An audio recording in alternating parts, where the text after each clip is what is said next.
A very good morning viewers. स्वागत है आप सबका मेरे संडे पॉडकास्ट में। आज के संडे पॉडकास्ट में जो टाइटल मैंने चुना है उसका नाम है झुकना ही पाना है। अच्छा अनुभव प्राप्त करने के लिए आप हेडफोन का उपयोग करें। आइए शुरू करते हैं आज का संडे पॉडकास्ट। मेरे प्रिय, कोई फूल कितना ही सुंदर और कोमल क्यों ना हो, किंतु उसमें सुगंध नहीं है तो व्यर्थ माना जाएगा। एक मकान चाहे कितना ही विशाल एवं आकर्षक क्यों ना हो, यदि वह मनुष्य से रहित है तो खंडर समझा जाएगा।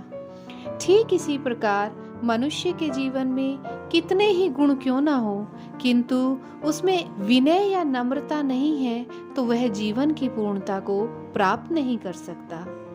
आश्चर्य और दुख की बात तो यह है कि मनुष्य फूल तो सुगंध वाला ही पसंद करता है, मकान तो स्वयं के रहने के लिए ही बनाता है, किंतु जीवन में नम्रता को कोई स्थान नहीं दे पाता। किसी ने क्या खूब कहा है, वह वीणा वीणा ही क्या जिसमें मधुर झंकार नहीं, वह पायल पायल ही क्या जिसमें मधुर गुंजार नहीं, वह मंजिल मंजिल ही क्या जिसमें उपलब्धि का संकेत नहीं, वह मानव मानव ही क्या जिसमें झुकने के संस्कार नहीं। झुकना एक ऐसा गुण है जिसमें हृदय के द्वार खुल जाते हैं।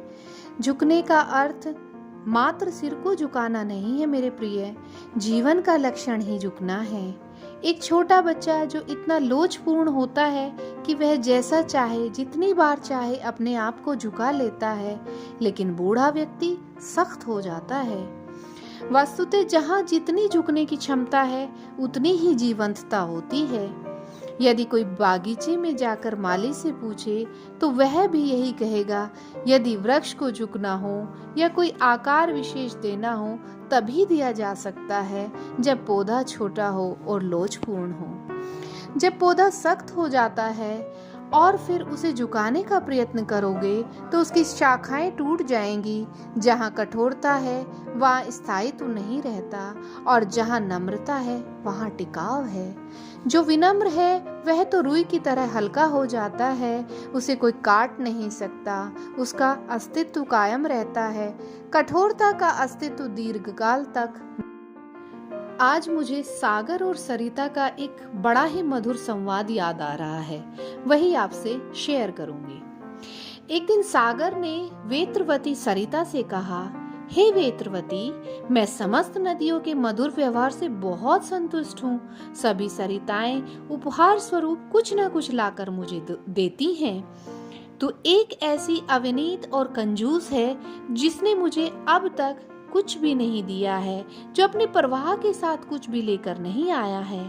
यह सुनकर वेत्रवती सरिता ने कहा, हे रत्नाकर, आप ही बताइए कि इसमें मेरा क्या अपराध। सागर ने कहा, हे वेत्रवती, तेरे किनारे पर बैंत के बहुत बड़े बड़े झाड़ हैं, परंतु आज तक तूने अपने प्रवाह में कभी एक भी बैंत का टुकड़ा लाकर मुझे नहीं दिया।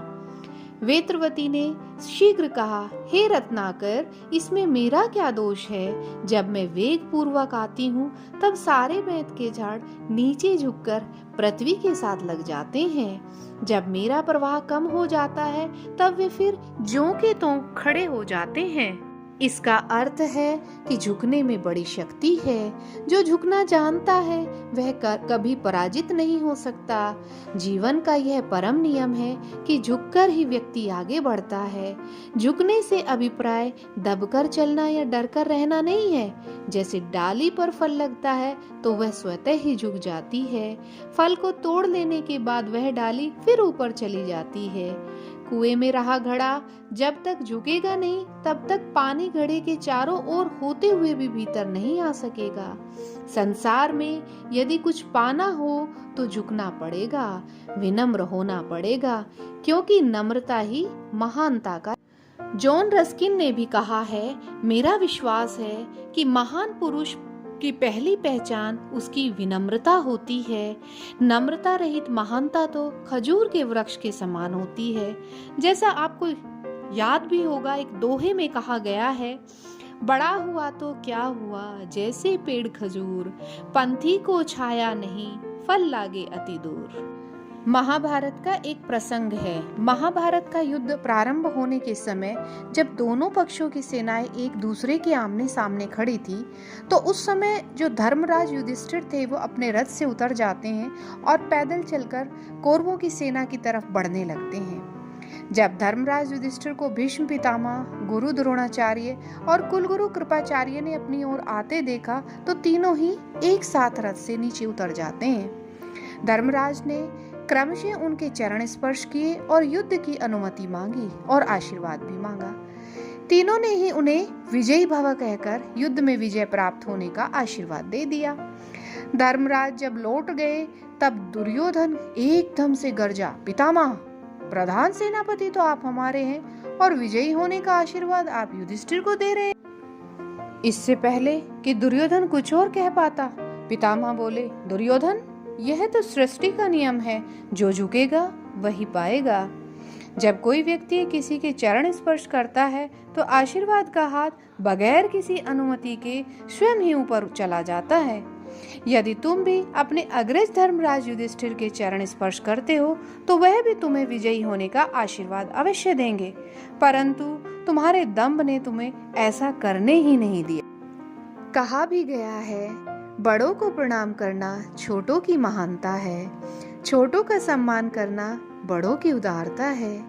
एक विनम्रता है और एक वत्सलता है। अपने अपने स्थान पर दोनों की ही प्रधानता है। जो शक्ति झुकने में हासिल होती है वह धन से, राजनीति से अथवा पद प्रतिष्ठा से कभी भी प्राप्त नहीं हो सकती। जितना किसी के पास धन होगा उतना ही उसकी आत्मा सिकुड़ जाएगी या पथरीली हो जाएगी, और जितने बड़े पद पर पहुंचोगे उतनी ही भावनाएं कठोर हो जाएंगी। बेईमानी, धोखाधड़ी, पाखंड, झूठ फरेब आदि करके ही ऊंचे पद मिलने की संभावना है। यह एक गहनतम तथ्य है कि हम जीवन में जितना झुकेंगे उतने ही जीवंत हो जाएंगे। जब हम झुकते हैं और विनम्र बनते हैं तब सारा अस्तित्व हमारे साथ होता है। एक पेड़ के तने ने शाखा से कहा कि इस वृक्ष के जड़ का अस्तित्व ही क्या है, वह तो सदा अंधेरे में रहती है, जमीन में मुंह गड़ाए पड़ी रहती है, लेकिन मैं तो जमीन से ऊपर हूँ और विकसित भी होता हूँ। तने की यह बात सुनकर शाखा ने कहा, तुम किस बात पर तन रहे हो? तुम तो एक ही स्थान पर रहकर फैलते जा रहे हो। हम तो हर दिशा में फैलते हैं और जिससे वृक्ष की सुंदर आकार प्राप्त हो जाता है। यह सुनकर पत्तियों ने कहा, शाखाएं कितना ही झूम लें, पर क्या वे कभी एक शब्द भी बोलती हैं? हम तो मधुर ध्वनि करते हैं और पथिक को शीतलता भी देते हैं।